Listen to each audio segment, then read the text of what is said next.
Hi folks, it's Andrea. I am out here with the amazing views of Sedona behind me. It's wow, wow, wow.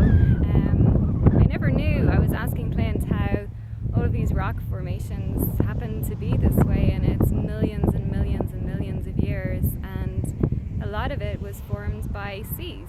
So this was all underwater, and then the rest was your normal plate movements, weather erosion, massive amounts of water and rivers coming through, but most of it initially was ocean, sea. So it's truly incredible. If I work backwards, I'm gonna touch more on the spiritual end of what I've been doing, and I've just come from Clint's home, which is why I've managed to get on this amazing road outside of Sedona, and we did a Lakota medicine wheel. And I guess I'm kind of arriving at everything, not really knowing what I'm doing, and with very little expectation, because that's where the magic unfolds. So it was a truly incredible experience to be told the history of the medicine wheel and to do one. And a medicine wheel is far larger than I imagined. Jenny, it's about the size of your labyrinth and laid out in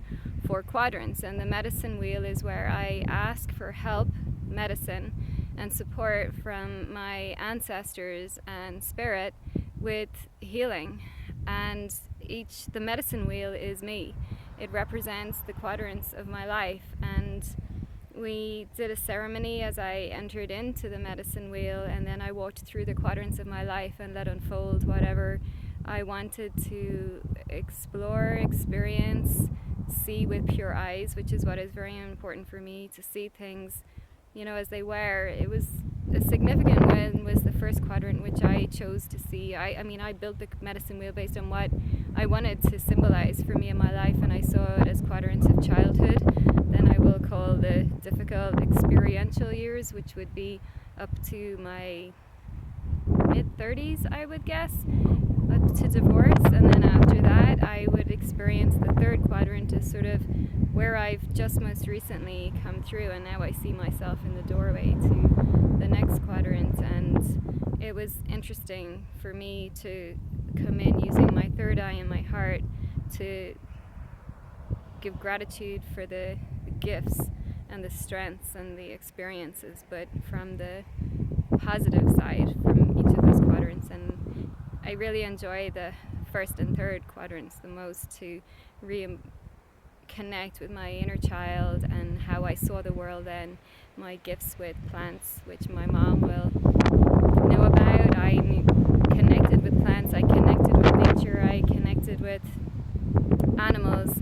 I had no fear. I had a lot of joy and confidence and love, and that beautiful first 2 years being the only child. And we tend to forget all these. We often just see the hard things in our lives, and to reconnect with that and embrace that and want to bring that back into my life. And even for the toughest part of that quadrant, to see the endurance and resilience and strength that I have. So it was wonderful, and at times Clint joined in my prayer, and he can say it far more eloquently than me, using Lakota and English, to ask Great Spirit, Father Sky and Mother Earth to assist me and be with me, and already my prayers are answered. So he sang, and then he gave me a rattle, I guess you would call it, and asked me to express myself. And my first question is, can I do this in my mind? And he was like, well, preferably out loud. And I'm like, oh shit.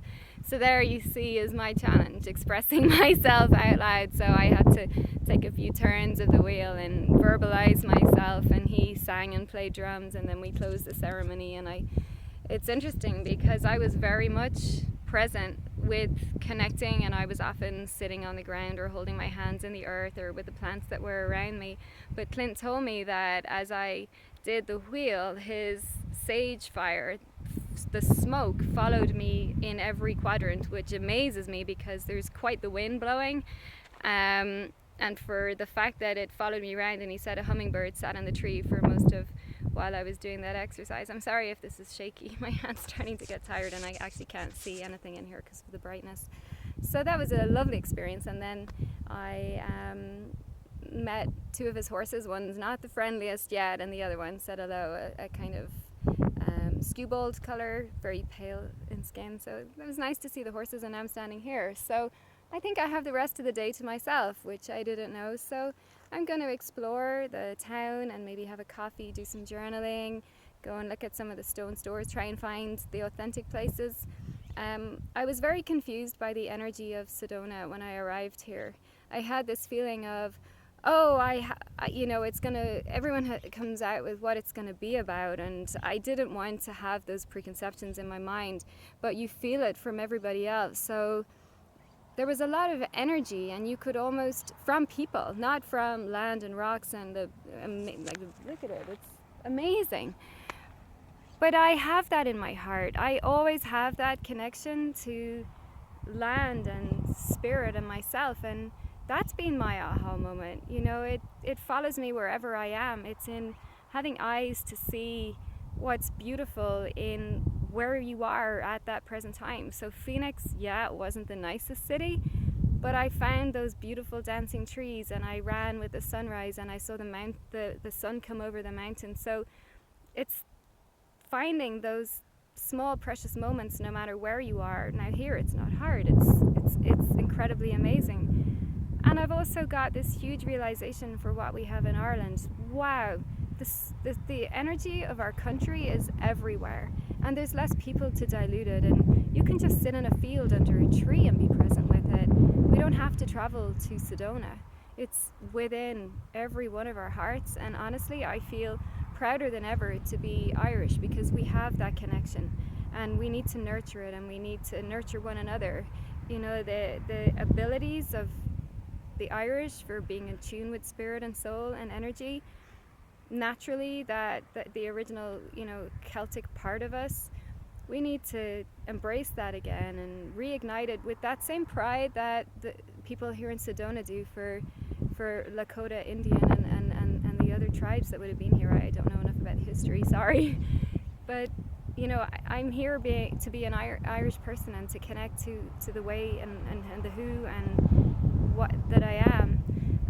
And that was kind of clarified for me in work that I did with Clint's wife this morning, Michelle. She's very much like me, a highly sensitive empath with psychic abilities and an ability to see through the veil and hear dead spirits or souls, the ancestors around us, which is what I can do. And the way I use my energy to, I can feel people, their symptoms, their thoughts, their worries, their fears, that all of that energy, and just to chat with someone who gets it and who has done a lot of work on herself, and to hear her say, you really don't need me to tell you anything, but it doesn't matter. I did need to hear and have that chat and to feel comfortable being weird, because I felt weird all my life, and that's okay, and to just use who I am when it's appropriate, to meet the person in front of me on the level that they get, to be quiet with what I have or to be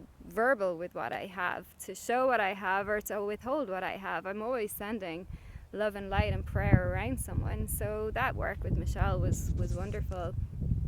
Yesterday I had a long day. I was up really early. I had my first run in the altitude, and I got out early when it wasn't too hot, so it was beautiful, and just to get my feet in the ground and see what shops were around and get a bit of a bearing on what's what.